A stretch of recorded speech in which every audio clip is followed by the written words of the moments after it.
de renseignements, tout ce que ces hommes venus de l'espace nous ont donné, cet amour extraordinaire, cette sympathie. Et j'utilise le mot sympathie en pensant à sa racine latine, souffrir avec. Ne jamais être complètement satisfait, aussi longtemps que sur la terre, un être souffre, pendant que d'autres, à quelques centaines de kilomètres, dépensent des millions de dollars chaque minute pour construire des arbres.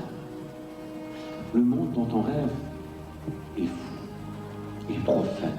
Les utopistes, un monde de paix, de fraternité, nous sommes des fous. Pendant ce temps, des sages, respectables, nous gouvernent, qui fabriquent des bombes atomiques à chaque minute. Ce sont des sages, des êtres respectables, et il ne viendrait à personne l'idée d'ironiser ou de sourire à leurs propos. Et puis il y a des fous qui disent que l'amour est possible, qui disent qu'on peut créer une planète unie, qui disent qu'il y a de la vie sur une autre planète, et que ça vaudrait la peine d'essayer de communiquer avec eux, qui disent que par la méditation, on peut s'aimer davantage soi-même, et quand on s'aime soi-même, on est beaucoup plus porté à comprendre et à aimer les autres.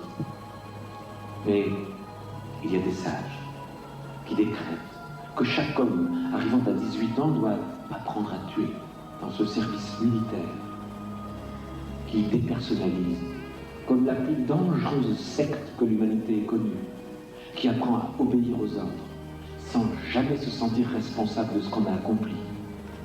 La responsabilité individuelle complètement anéantie dans le service militaire. Comme le disent les anciens criminels nazis, lorsqu'on leur demande pourquoi ils ont martyrisé un peuple, je n'ai fait qu'obéir aux ordres. Cette déresponsabilisation qui fait que personne n'est responsable, même les généraux, et ils n'ont fait qu'obéir aux ordres. Et les messages des Elohim, dans leur immense sagesse, nous disent non. Ne continuez pas de penser comme ça. Celui qui exécute l'ordre est aussi responsable que celui qui le donne.